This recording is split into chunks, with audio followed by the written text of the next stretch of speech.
I just started wailing. This was an epic crime. Up-and-coming suburban couple. They couldn't escape the urban jungle. They were covered in blood. He looked almost dead. For investigators, family, and friends, there's another shocking twist in Boston's most incredible murder case. You now believe that story is false. It is not true. And everything you thought was true wasn't. It was shocking. It was confusing.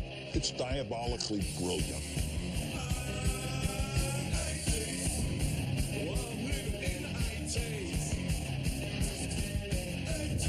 Just say no.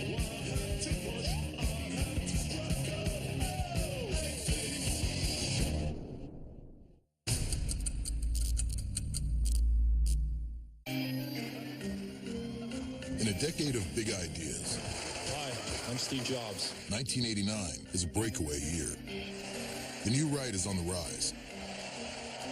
A new president, new technology, new money. They drive the best cars, they wear expensive clothes, they drink good wines, and they vacation in all the right places. Young urban professional. It's more than a trend. Yuppies are a phenomenon. It's this competition to try and be the best and do it now, do it young. Especially here. Boston, Massachusetts is closing in on having the highest per capita income of any American city. But then Boston is also racking up a staggering tally of violent crimes. Almost 13,000 this year. Robberies, rape. We had a significant crime problem like any big city. Murders were not uncommon. For 911 dispatcher Gary McLaughlin, the calls for dire emergencies are becoming all too routine. Until tonight.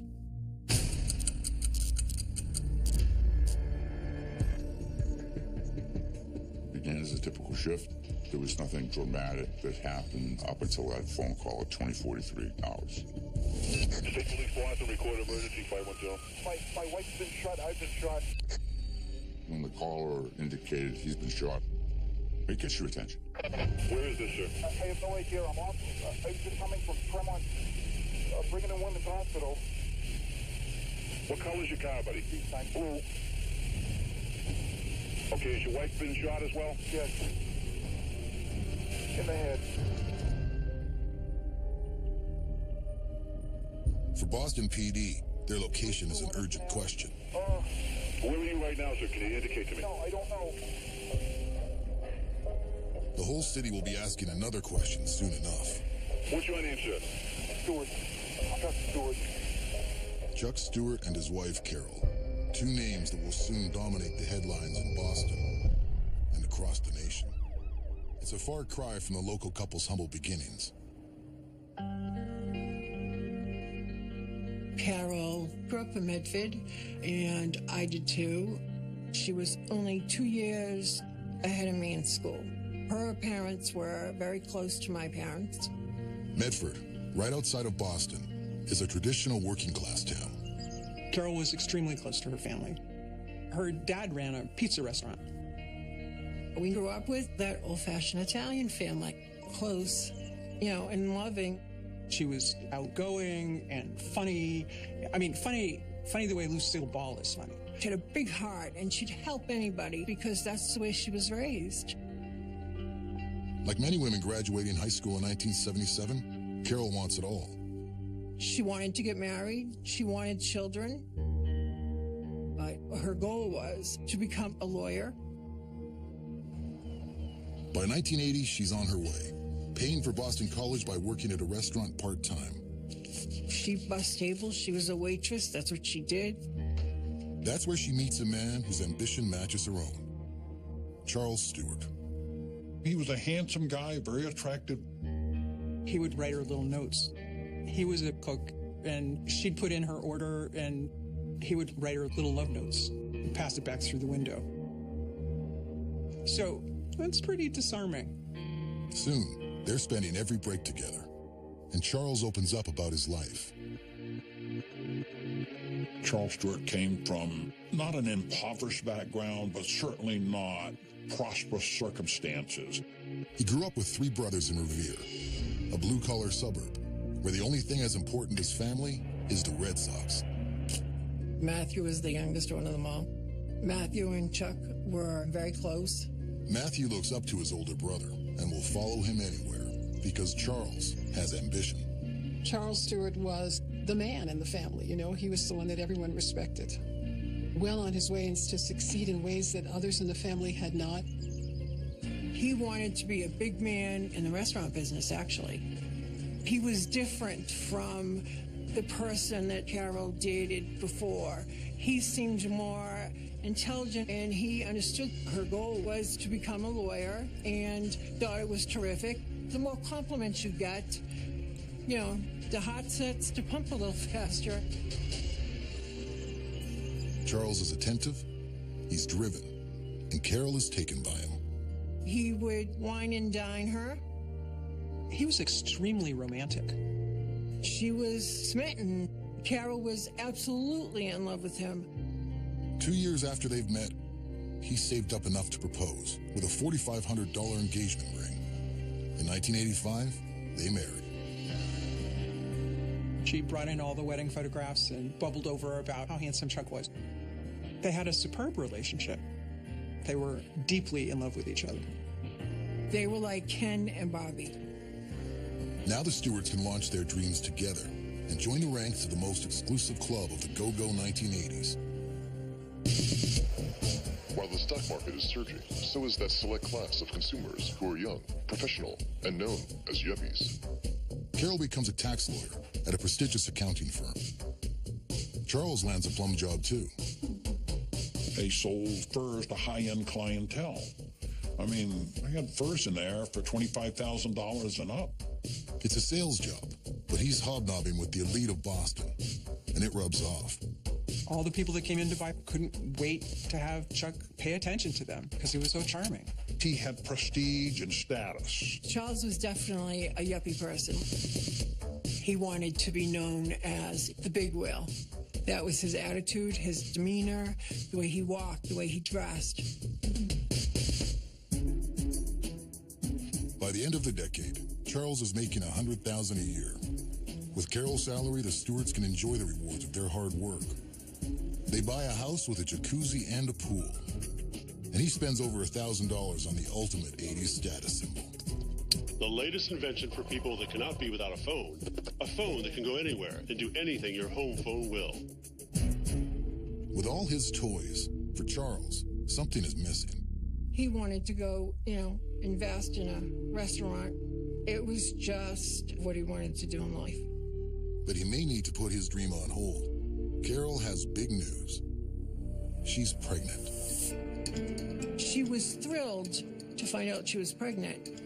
She was all excited, and he wasn't. You could tell this was not what he planned. I think in Chuck's head, the family income would change if she stopped working. They just got a house, and now she was pregnant. So his timetable was kind of wiped out. But Carol has faith. The man she loves will come around.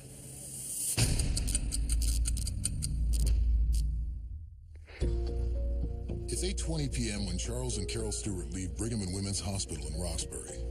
They just came out of a math class. With the baby due in just 2 months, Charles now dotes on his pregnant wife.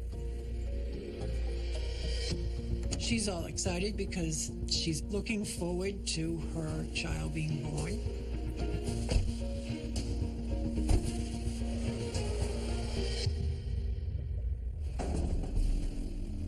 It's a short ride back to the suburbs where the Stewarts live. A ride that takes them through an area called Mission Hill. Back then, that was considered, territory you don't go in. There was a lot of crime. There were gangs, the crack epidemic. Carol is anxious to get home.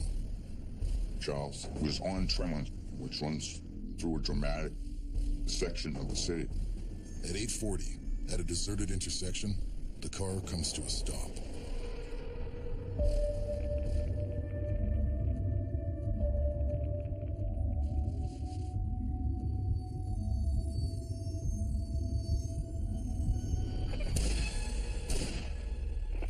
State Police Boston, record emergency emergency 510.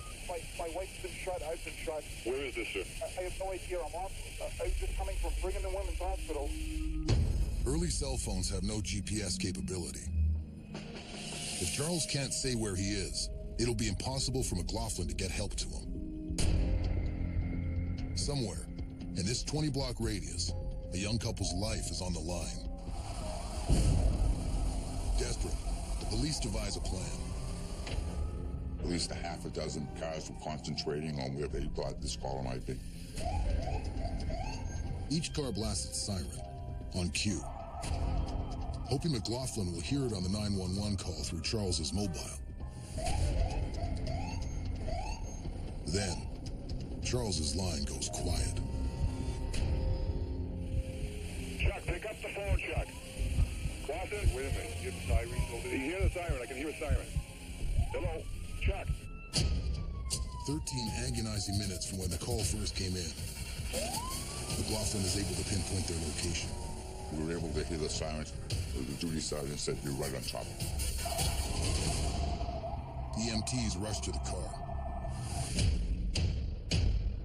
But the scene is grim. Charles Stewart has a bullet in his gut.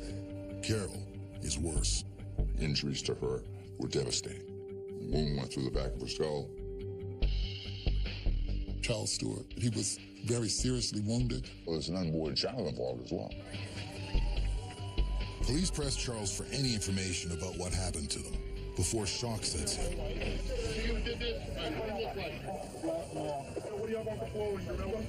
There was a black male with a hoarse way of speaking, wearing a black sweatsuit with red stripes. Charles is rushed to Boston City, and Carol to nearby Brigham and Women's, where just 2 hours earlier she had attended a birthing class. Now, she's fighting for her life.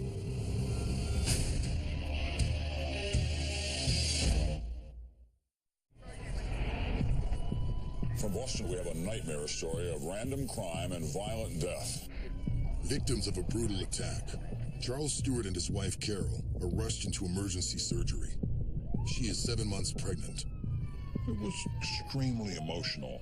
This pregnant woman, and then her baby, the wounding of her husband, and then this mysterious black male perpetrator that nobody can seem to find. While the Stewarts are fighting for their lives, news of their ordeal explodes. Millions of television viewers across the United States listened in horror to the tape of a desperate call for help. State Police Boston, record emergency 510. My wife's been shot. I've been shot. Where is this, sir? I have no idea. We were hampered greatly by the fact that the victims weren't from the area, compounded by the fact they were both gravely wounded. That tape was all over the airwaves. Okay, sir, can you see out the windows? Can you tell me where you are, please? Oh. This was at a time when, you know, the TV was beginning to do, if it bleeds, it leads. A couple from the suburbs ambushed in their car and shot by a black assailant. It was on every channel. It was the front page headline of every newspaper.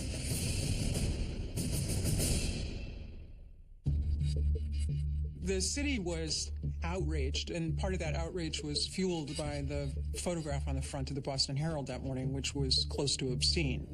Shocking as the assault is, it hits a raw nerve. Boston is a hotbed of racial tension. White victims attacked by a black gunman. Boston was angry and terrified by the report. It fueled all the fears that white Americans have about black Americans. This is what happens if you go into Roxbury, if you go into Mission Hill, you take your life in your hands. The Stewart case has put Boston's neighborhoods under siege. What happened to the Stewarts was a signal that anyone can be a target. It could happen here as we go to our car in the parking lot. The reaction was simply outrage. Why can't this respectable couple from the white suburbs come into town without being assaulted and killed? In the 80s, racial tension, unemployment, white flight, and urban decay are taking their toll on cities across the country. In Boston, it feels personal. The whole city is hanging on word of whether the Stewarts will survive. They took the baby by cesarean surgery that night, and the baby was in critical condition. But Carol can't be saved. I picked up the phone and I heard Carol's dead. And I said, what? This beautiful girl who wouldn't hurt a fly was like struck down in her prime. It was just devastating. It was like losing your own kid.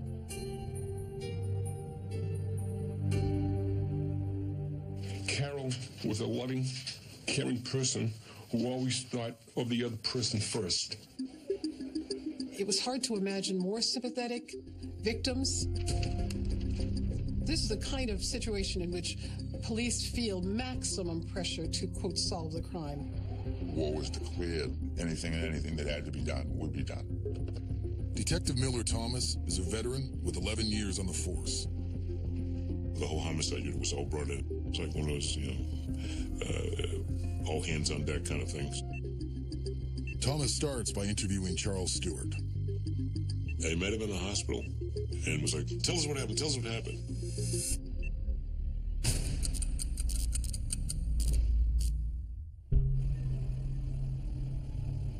They had left the Brigham Women's Hospital.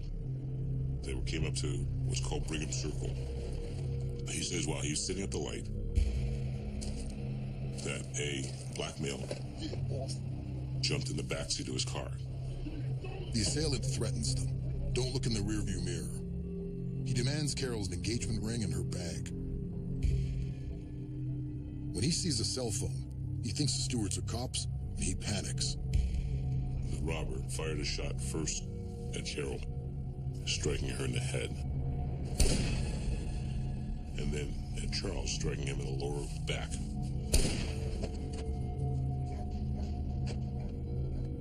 With the jewelry and the cash in hand, the attacker disappears.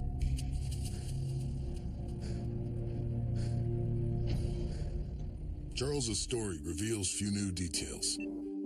You're led by where the evidence is taking you. Just starting out, sort of like, this is going to be a difficult one. Just hours after Carol's death, her autopsy report is completed. It confirms what Thomas already knows, that she was killed by a shot to the back of the head, fired at close range. A woman with her head blown off like that. It was brutal.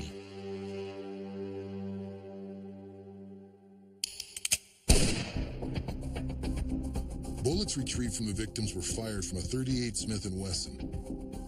That's the only solid evidence police have. Clues such as fibers and hair samples from the crime scene were compromised by the desperate rescue effort. Those that were found belonged to Charles and Carol. Police had nothing. They didn't have a gun. They didn't have fingerprints. They didn't have DNA at the time. Their only lead is Charles's description of the assailant. He says a black man did it. It was a black man with a raspy voice. With a Nubian nose, wearing a black sweatsuit with red stripes. Boston PD fan out in the neighborhood where the crime went down. Mission Hills at the time was drug-riddled. It was predominantly Hispanic and black. The pressure is on police to deliver a suspect. National attention is focused on Mission Hill, where they're searching for clues, the gun, anything to crack the case. Today you would find something because there's cameras every place, but then nothing. They were talking to the people saying, do you know anything? But we had no people who came forward and says, oh, I seen the guy do this or I seen this happen. There was none of that. So police expand their search to other black neighborhoods. In Roxbury, black men by the hundreds are being rounded up for questioning by legions of police. And then they just started going crazy looking for people. Every black male in Boston was a suspect.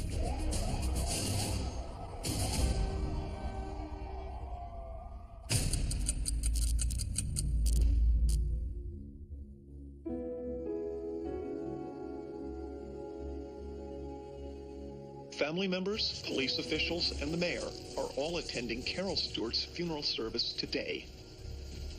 The funeral was standing room only. Carol's parents bravely soldier through. And Charles Stewart's brothers, Michael and the ever-faithful Matthew, carry her casket. That's when the sadness really started to take root. this profound loss of this beautiful, loving young woman. The eulogy Charles writes for Carol from his hospital bed is read by a childhood friend. Good night, sweet wife, my love. God has called you to his hands. It expressed the love that we knew that Chuck had for Carol and the love that Carol had for Chuck. And I'll always feel you, I miss you, and I love you. Your husband, Chuck. There wasn't a dry eye in the whole church.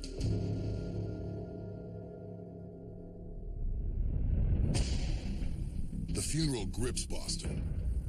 For police, the pressure to find the killer only grows. But soon, a tip from an unlikely source will break this case wide open.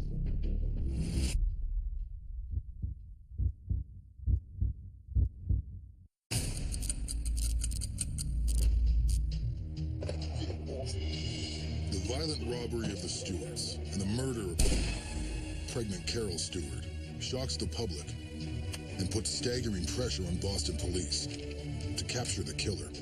There was a lot of fear in the aftermath that somewhere there was this guy who had no regard for human life and he was stalking people, robbing and killing. Anxious to find the perpetrator, police use a tactic sure to produce results. Stop and frisk was a response to the street corner drug dealers, the people out in the streets who were involved in acts of violence that made people feel very unsafe. In the summer of 1989, Boston PD implemented stop and frisk to curb a surge in gang and drug-related shootings. Now they'll use it to crack the Stewart case. Police can stop any person they suspect, search him, his car, his home. It's a powerful strategy. It's also controversial. There's been a lot of police, harassing a lot of people thinking that we're the bad guys. The Stewart case took it up another notch. Police went on a rampage with the blessings of the mayor and the police chief and the city. Pulling their pants down, just checking them by the numbers, like 10 at a time. In the first 5 days after the murder, 150 stop and frisk searches are made in Mission Hill each day. They were grasping at straws because the pressure, the cops, I think, leapt at anything. They were working day and night trying to solve this thing. Every day that went on, still no arrests? What's the matter with you guys?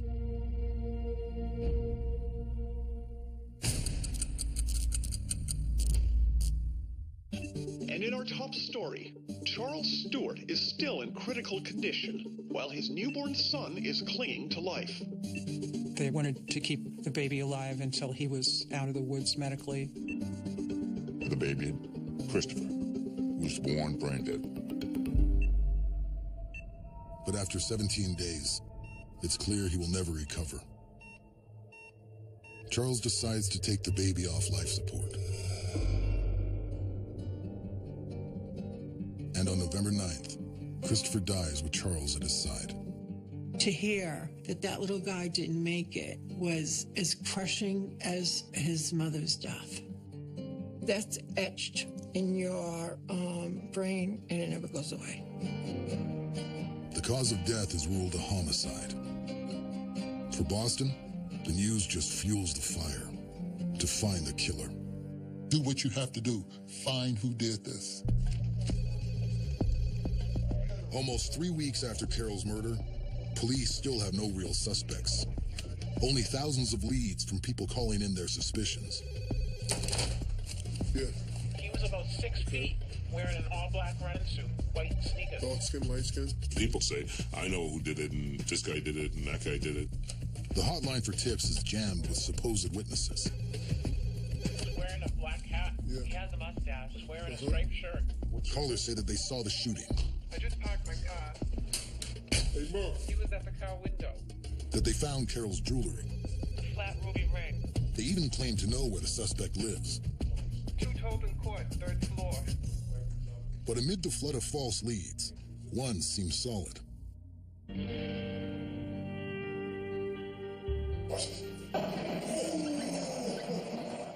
A group of teens in Mission Hill is playing a game called Double Dribble. One has got a story to share. A teenager was bragging that his uncle was involved in this crime. Joey Bennett says his Uncle Willie had shown him a gun and, quote, how he shot the lady. My uncle could have done that. You know, he's mean enough to do that. It was all statements attributed to him through his nephew. So now you've got your suspect.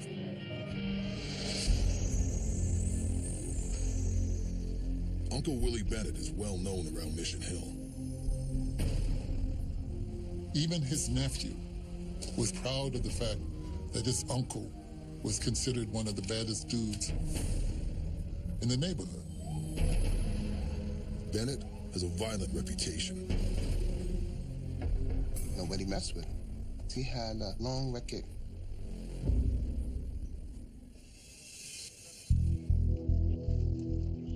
The evidence is circumstantial, but it's enough for investigators to bring in his nephew for questioning.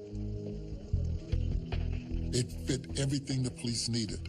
Someone who saw him with the gun. Joey agrees to sign an affidavit. His own nephew saying he did it. What more did you need? Willie Bennett was now the suspect. Police make their move, and they're not taking any chances. It was about 50 cops. They went to 5 different houses at the same time. And he was at one of those houses. It was so terrifying.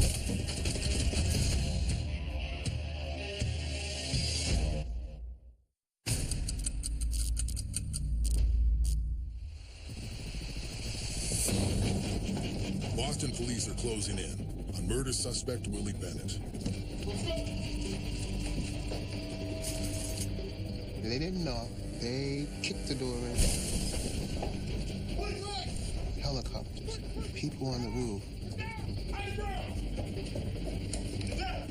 It was scary. It was nerve-wracking. Bennett is taken away, arrested on unrelated charges for now. And investigators descend on his hideout in search of clues. They were looking for Carol's belongings. The police broke it apart, turned everything over. They broke holes in the walls, destroyed everything. They come up empty-handed. He didn't have the sweatsuit. He had no jewelry or money taken from the victims. We had no hard physical evidence. There was nothing directly tying him into it, nothing like clothing, a gun. What we had was a lot of circumstantial stuff. In custody, Bennett insists he's innocent.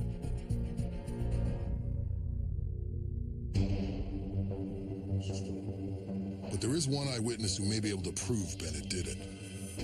Charles Stewart. 6 weeks after the murder, Detective Miller Thomas puts together a photo lineup of 8 black male suspects, hand-delivered to Charles's bedside. We put a group of black policemen that I knew who looked as close to Willie Bennett as possible. What you telling them? Charles studies each picture carefully, and he doesn't hesitate. Charles Stewart positively identified Willie Bennett, and nothing anyone said was going to change that. Police finally have the evidence to make their case. Because now they had someone who had a history. He had a reputation of being a tough guy. They had Charles Stewart's eyewitness identification of Bennett. And they had the affidavit of a witness Bennett confessed to.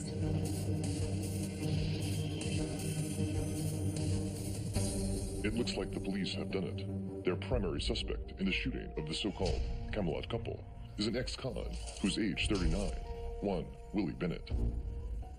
When I heard that there was arrest, when I heard that they had someone, there was a sense of maybe we would get some closure.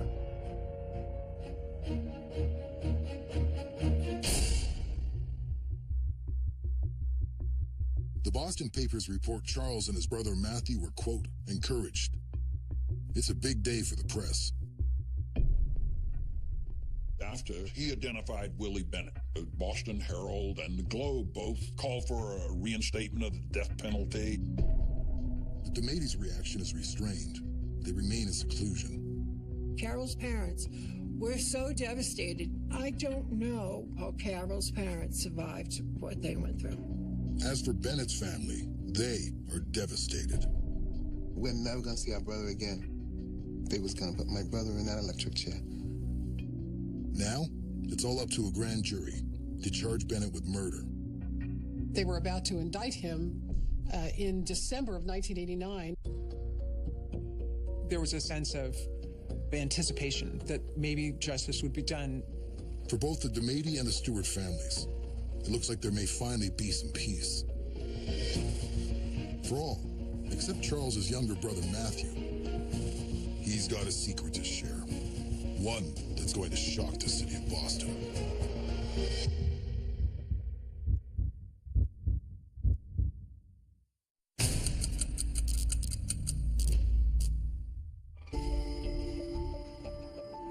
Charles Stewart is released from the hospital. He's weak, but grateful to be alive. A month later, his brother Matthew is looking to be released as well, from a secret that's burdening him. The phenomenal, profound confusion that he must feel at this moment can't be underestimated. Matthew was far less successful than Charles, and had always looked up to him. Matthew Stewart was adrift, was sort of the runt of the litter, jobless, futureless, someone who, when his brother said, "Do this for me," he would. But the last time Charles asked Matthew to help him, he went too far. Matthew's got proof. An engagement ring. Carol Stewart's. So that was when he decided to get a lawyer and talk to the police. Matthew tells investigators that 4 months ago, Charles told him he needed money. He wanted $100,000 to go, invest in a restaurant with his friend. Now that Carol was pregnant, there just wasn't going to be enough cash to start his business. But Charles had a plan. There was going to be an insurance fraud, essentially. Charles would take Carol's jewelry and then would claim that he had been robbed on the streets of Boston by someone while he was in his car. Charles would then give Matthew a package that contained the stuff that had been robbed. Matthew's job was to get rid of the stolen goods.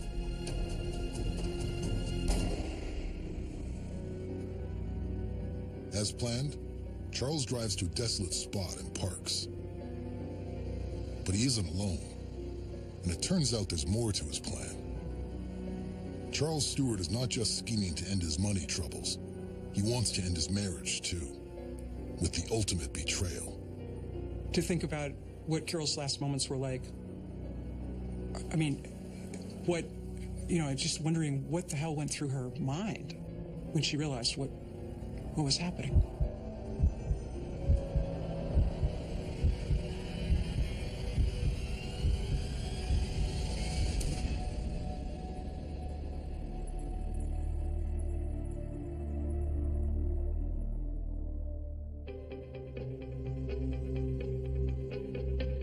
Charles pulls the rings off Carol's fingers, puts them in a handbag, and shoots himself.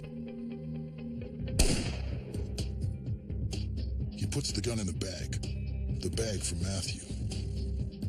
Matthew had no idea that Carol was in a car. In fact, on the evening in question, he didn't even see her.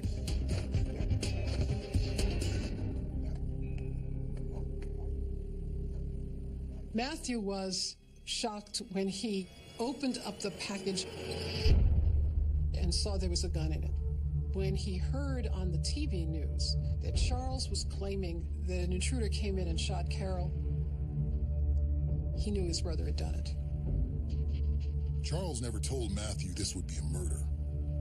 Matthew gets rid of the gun and the jewelry as instructed, but holds on to the last physical proof of a crime he is now a partner in. And it eats away at him over the next 3 or 4 months. When it appears Willie Bennett will face the death penalty, Matthew decides to break his silence. He finally had to come forward to tell the truth. Now Charles Stewart is a wanted man.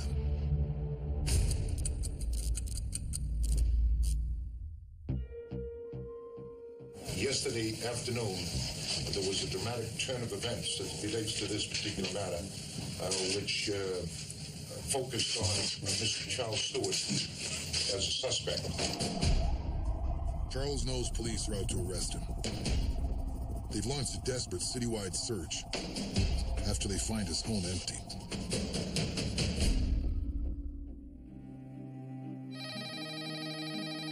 Sorry, can't come to the phone right now, but if you leave your name and number, I'll get back to you as soon as possible. Chuck, this is Billy. Give me a call. You know the number. Chucky, it's May. Call me at home. I'm concerned about a couple of things, and I'd like to speak to you. Hi, this is Nancy Crane of WEI Radio, and we're trying to talk to someone about reports that Charles Stewart jumped off the Tobin Bridge, and we'd appreciate a call. 7 a.m. Stewart's car is found abandoned on the lower deck of the Tobin Bridge. 4 hours later, a body is recovered from the depths of the Mystic River. Charles Stewart's. We can fair to say that he could not accept or he could not handle the allegations or the statements that were made about him.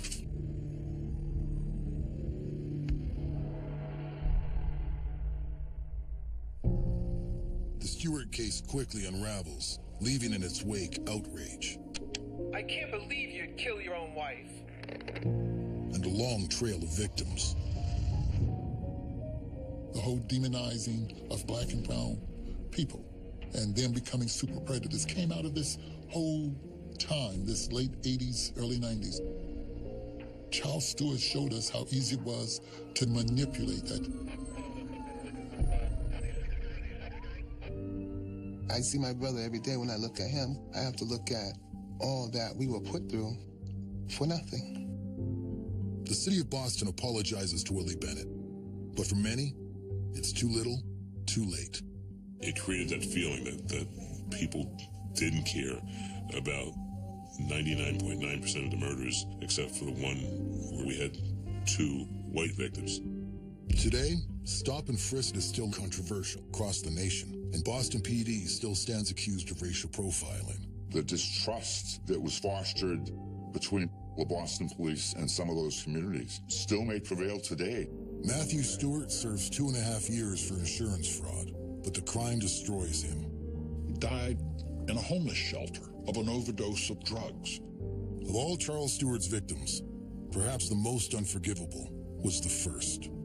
Those of us who knew Carol, we wondered, how could we be so stupid? What did we miss?